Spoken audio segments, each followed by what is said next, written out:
A estreia de Carlo Ancelotti pela seleção brasileira diz muito mais pelo que não aconteceu em campo do que pelo que aconteceu. Muita gente esperava que ele trouxesse alguns dos elementos vitoriosos do Real Madrid, tão bem sucedido nos últimos anos, para esse time da seleção brasileira. Mas o que a gente viu tem muito mais a ver com uma outra seleção que também joga de azul, como o Brasil jogou em Quito, a Itália.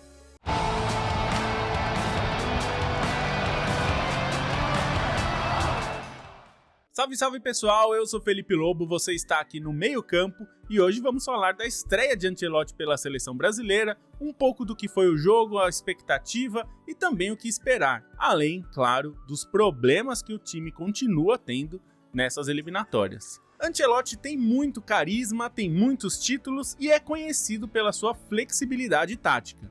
Ancelotti consegue montar times das mais diferentes formas e isso a sua carreira já deixou muito claro. Desde as suas passagens na Itália, até passando pelo PSG na França, o Chelsea na Inglaterra, o Bayern de Munique lá na Alemanha, o Real Madrid na Espanha, mas para chegar na seleção brasileira a gente tem que lembrar um pouco do trabalho dele no Milan que ele conseguiu levar ao título europeu 2 vezes, em 2003 e 2007.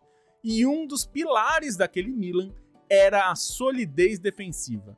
Algo que o Brasil não tem já há algum tempo, desde pelo menos a saída de Tite. E isso é um pilar importante para que Carlo Ancelotti parece querer reconstruir. Um dos pontos positivos desse jogo, e talvez seja o único, é justamente que ele conseguiu dar alguma organização para a defesa brasileira. Uma das mudanças que vimos no time de Carlo Ancelotti é a presença de alguns nomes novos, ou pelo menos que não vinham sendo chamados. Alex Sandro, o zagueiro que virou Alex Ribeiro, para não ser confundido com o lateral Alex Sandro, fez uma ótima estreia. O jogador do Lille fez uma ótima temporada na Europa, foi muito seguro contra o Equador, ganhou duelos pelo alto e também por baixo e mostrou uma segurança bem importante, além de ser um zagueiro canhoto que também dá mais flexibilidade tática para Carleto usar. A sua estreia é uma das melhores notícias desse jogo. Mas o sistema defensivo como um todo foi muito bem. O lateral Wanderson pela direita foi bem seguro, embora o ataque pelos lados ainda seja uma questão para a seleção. Marquinhos voltou a jogar bem depois de atuações bem irregulares com a camisa da seleção. E o lateral esquerdo Alex Sandro também foi muito bem. A linha defensiva teve uma atuação segura, não foi espetacular, mas foi bem e conseguiu defender bem contra um time difícil como é o Equador. Outro destaque do jogo foi um novo nome que Carlo Ancelotti colocou, que na verdade é um nome velho, que é Casemiro. Ele voltou com a camisa 5, foi titular ali na frente da defesa e foi muito bem. Ele foi uma das razões que o Brasil conseguiu defender melhor a entrada da sua área, a região chamada de funil. Ali o Brasil estava sendo muito vulnerável nos últimos jogos e essa melhora defensiva fez com que o Equador tivesse muito menos chances, pelo menos chances claras de fazer os gols. Casemiro foi bem pelo alto também, venceu 4 duelos, todos os que fez, e também foi bem por baixo, além de dar mais segurança na bola aérea e ter uma liderança maior em campo também. Essa posição estava sendo um problema para o Brasil e a presença de Casemiro ajudou a defesa a ficar mais organizada. E Casemiro e Alex Sandro, o Alex Ribeiro no caso, simbolizam um pouco do que foi o Brasil de Ancelotti. Um time defensivamente mais compacto, com as linhas mais próximas, o que ajudou ao time não ter tanta vulnerabilidade como vinha acontecendo. A marcação pelos lados do campo ainda foi um pouco problemática, especialmente porque o time não se encontrou em como proteger a defesa pelos lados do campo.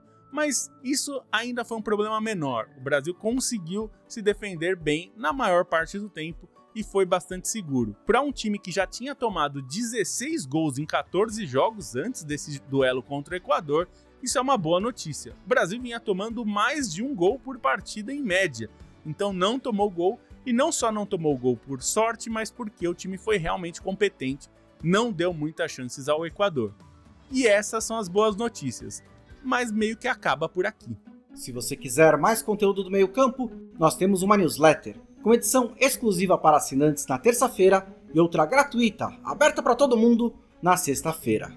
Esse canal também tem um clube de membros que concede acesso à newsletter exclusiva a partir do plano centenário, além de outros benefícios, como um grupo de WhatsApp para bater papo sobre futebol. Falando em bater papo sobre futebol, nós gravamos um podcast 2 vezes por semana, com lives às 19h30 de segunda-feira e às 14h de sexta-feira.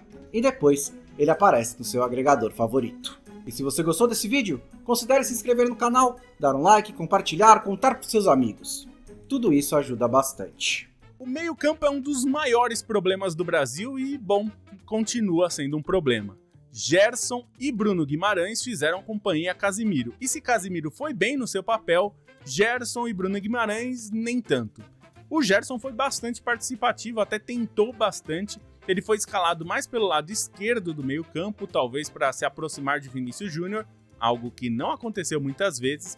E Bruno Guimarães, bom, ele praticamente não foi visto em campo. Fez poucos passes, não se destacou pela marcação e também não ajudou muito na construção ou no controle do jogo. E isso é um problema, porque Bruno Guimarães, embora seja um jogador muito importante no Newcastle, que tem se destacado, com a camisa da seleção, não consegue entregar. Desde a Copa do Mundo, a sensação era que ele poderia ser um jogador titular e importante. E ele realmente foi titular, mas não tem sido importante. Desde que assumiu essa posição de titular, seja como primeiro homem de marcação, que era a função exercida anteriormente, ou agora como um homem capaz de fazer essa transição ofensiva também, ele não conseguiu fazer bem esse papel. E o Brasil tem bons nomes para colocar ali no meio-campo. Se esses dois não estão rendendo, e aí acho que tem uma questão do técnico trabalhar melhor também, isso a gente vai ver isso ao longo do tempo. Tem também outros nomes. Andrei Santos fez uma ótima temporada pelo Estrasburgo, é jovem e é um jogador com muita capacidade física, de intensidade e também capaz de finalizar de fora da área, de fazer gols de cabeça. Ele é um jogador muito capaz nesse sentido, pode ser uma opção interessante, especialmente no lugar do Bruno Guimarães. Tem ainda o Ederson, que fez excelente temporada pela Atalanta. Aliás, ele vem fazendo ótimas temporadas pela Atalanta há algum tempo. É um jogador de muita intensidade, que corre o campo inteiro, consegue fazer muitos desarmes e também consegue chegar ao ataque. Embora não seja um excelente finalizador, ele dá muita opção ofensiva também quando está em campo. Então, ele também pode ser uma opção. E ainda tem Andreas Pereira, isso só para ficar entre os convocados de Ancelotti. Andreas Pereira do Fulham, que faz uma boa temporada, já vem trabalhando bem no Fulham há algum tempo e é um jogador de uma característica diferente, não tanto de intensidade, mas mais de controle de jogo, de trabalhar a bola, de dar cadência e de ter um bom passe, inclusive na bola parada, onde ele é bem forte, consegue fazer boas cobranças de falta, de escanteios, tem uma boa visão de jogo. Então há opções para que o Ancelotti consiga trabalhar melhor esse meio-campo do Brasil, que segue bem problemático. Eu não gosto muito dessa história de que o Brasil precisa de um camisa 10 clássico, porque isso parece meio datado. Na verdade, poucos times trabalham com esse 10, que basicamente era um atacante que atuava no meio-campo, não marcava ninguém e vivia da sua brilhante capacidade. Isso já não acontece mais no futebol há muito tempo. Tem muitos jogadores brilhantes que conseguem fazer esse trabalho de meio-campo. Por exemplo, o Kevin De Bruyne, jogador belga que agora já é um veterano. E tantos outros, como por exemplo o Pedri, da Espanha, que é um jogador jovem e consegue fazer muito bem esse papel de articulador. E não é um camisa 10 clássico que não marca ninguém, muito pelo contrário, ele é um jogador que também trabalha bastante na marcação. Esse tipo de jogador que tem controle de jogo, que dá cadência para o time, o Brasil tem menos jogadores dessa característica, porque valorizamos pouco isso aqui, até pela natureza do nosso futebol por aqui, que não é tanto de controle de jogo e, aliás, não é de natureza quase nenhuma, porque aqui quase não se tem trabalho de longo prazo aqui dentro do Brasil. Então, muitos desses jogadores, como o Andreas Pereira, foi formado fora do Brasil. A gente tem o Gerson, que é um jogador que pode exercer esse papel, mas ainda não tem conseguido, e mesmo no Flamengo, embora faça ótimas atuações de vez em quando, mas ele também tem essas questões, então precisa de um equilíbrio por ali. O Brasil não precisa de um 10 clássico, mas precisa de um jogador capaz de ditar ritmo e de controlar o jogo. E isso a gente ainda não tem mesmo. Passamos para o ataque e, bom, aqui não tem nenhuma notícia boa. Estevão foi titular e não conseguiu fazer muita coisa. Jogou mais pela ponta direita e não pelo meio como ele vinha jogando pelo Palmeiras, ali quase como um meio atacante. Ele jogou mais como ponta pela direita, sempre muito marcado e sempre isolado. Algo similar ao que aconteceu com Vinícius Júnior, a grande estrela do Brasil, jogando pelo lado esquerdo. Lembrando que o Rafinha estava suspenso para esse primeiro jogo das eliminatórias contra o Equador, deve voltar contra o Paraguai. Mas Vinícius e Estevão estiveram muito isolados, receberam bolas sempre muito bem marcados, não houve aproximação, e o outro atacante, Richarlison, retornou ao time graças à confiança que Carleto tem nele, desde que eles trabalharam juntos no Everton, e é verdade que Ancelotti tirou o melhor de Richarlison. Na época de Everton, Richarlison rendeu muito bem, e muitas vezes atuando pelo lado, mais do que pelo meio, já que o centroavante era o Calvert-Lewin, que continua por lá. Richarlison rendeu muito pelo Everton com o Ancelotti, mas não conseguiu render bem na seleção, não deu continuidade nas jogadas, não conseguiu fazer o trabalho de pivô, não conseguiu ser acionado dentro da área, enfim, não sobrou muita coisa, embora Carlo Ancelotti tenha o elogiado pela pressão ofensiva, que claro, é importante também, mas não dá para escalar um jogador só porque ele faz a pressão ofensiva, a não ser que ele recupere tantas bolas no ataque que isso compense, o que também não foi o caso. Ali nós temos uma questão, o Brasil precisa trabalhar melhor esse ataque e a volta de Rafinha talvez sirva para isso, porque não tem sido muito efetivo o jeito que o Brasil joga e não tem conseguido trabalhar pelas pontas e nem com um centroavante confiável. E aqui é mais do que só os nomes, é a atitude dos jogadores. É preciso que esses jogadores se movimentem, busquem mais o jogo. Muitas vezes a gente viu o Estevão isolado, o Vinícius isolado, o Richarlison enfiado entre os zagueiros e nenhum deles se movimentando para mexer muito as peças ali ou para se aproximar do Gerson, do Bruno Guimarães, enfim, dos outros jogadores ou um do outro. A gente não viu essa movimentação e esse é um problema. A volta de Rafinha pode ajudar bastante. Primeiro porque Rafinha faz uma grande temporada, jogou muito pelo Barcelona e é um jogador que está mais pronto, é um dos mais veteranos dessa equipe, incrivelmente. Com 28 anos, ele provavelmente vai entrar no lugar do Estevão nesse ataque. O Rafinha pode trazer uma melhora para o time, já que é um jogador que tem uma presença, uma personalidade maior, pelo menos por enquanto, ele tem mostrado isso nessa temporada. Vamos ver como vai ser isso contra o Paraguai. Um dos grandes problemas da seleção brasileira, já desde a época de Fernando Diniz e de Dorival Júnior, é a personalidade. Eu não gosto muito dessa história que o Brasil não tem protagonistas jogando na seleção. Não é verdade em absoluto.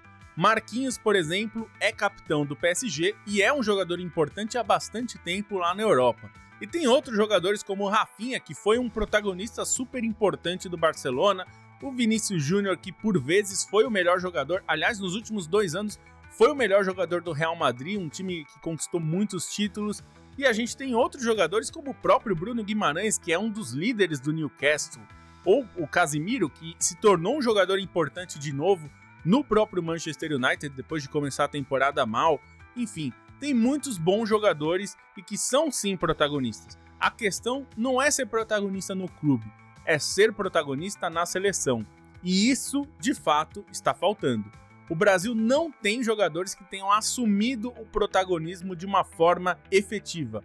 E isso talvez tenha a ver com uma dependência do Neymar que se formou nos últimos anos, porque o Neymar é um craque fora de série, como poucas seleções do mundo têm. Talvez seja um jogador que cada seleção consegue ter um jogador desse tipo e olhe lá. A França tem o Mbappé, mas não tem outros jogadores desse mesmo patamar. Esse protagonismo do Neymar, desde 22 anos na Copa do Mundo de 2014, fez com que ele tivesse que assumir muito cedo esse papel e é um problema constante da seleção brasileira. A gente vê a falta de uma transição entre gerações acontecendo há bastante tempo. Vamos lembrar aqui, o Neymar assume esse papel de protagonista sem ter nenhum jogador veterano do lado para fazer essa passagem de bastão, como seria o natural. Então, por exemplo, Ronaldinho Gaúcho, que já estava em final de carreira, não estava mais na seleção brasileira. E a gente viu várias vezes isso acontecer. E em 2010, por exemplo, Ronaldinho poderia ter ido para a Copa, não foi. Em 2014, Kaká poderia ter ido para a Copa, não foi. Um pouco por opção dos técnicos, um pouco por questões físicas e táticas e tudo mais. Mas a gente não vê esses jogadores veteranos passarem o bastão para a nova geração, para permitir que esses novos jogadores ascendam ali junto da equipe e se tornem líderes gradualmente. Neymar teve que assumir esse posto aos 21, 22 anos e até agora o que a gente está vendo é que ele mesmo, aos 33 anos, não tem conseguido jogar, não está na seleção e não consegue passar esse bastão para a próxima geração, porque a gente não sabe quando ele vai estar disponível de novo. A gente não tem uma troca de geração sutil, é sempre brutal, sempre quem chega precisa assumir essa postura. Isso é um problema. Posto isso, falta personalidade aos jogadores. Os jogadores precisam ter uma postura mais altiva de se colocar na seleção brasileira, saber o papel que eles exercem e aí assumir esse protagonismo dentro da seleção. Falta muito dessa personalidade para os jogadores. Falta isso ao Vinícius, falta isso ao Bruno Guimarães, faltou isso ao Rafinha, inclusive em vários momentos, inclusive na Copa do Mundo, quando ele murchou e não conseguiu jogar. Isso acontece com muita frequência na seleção brasileira e por vezes o Neymar era o único que tinha essa personalidade de assumir o jogo, de buscar o jogo, de tentar mudar algo. Os outros jogadores parecem um pouco distantes de ter essa personalidade.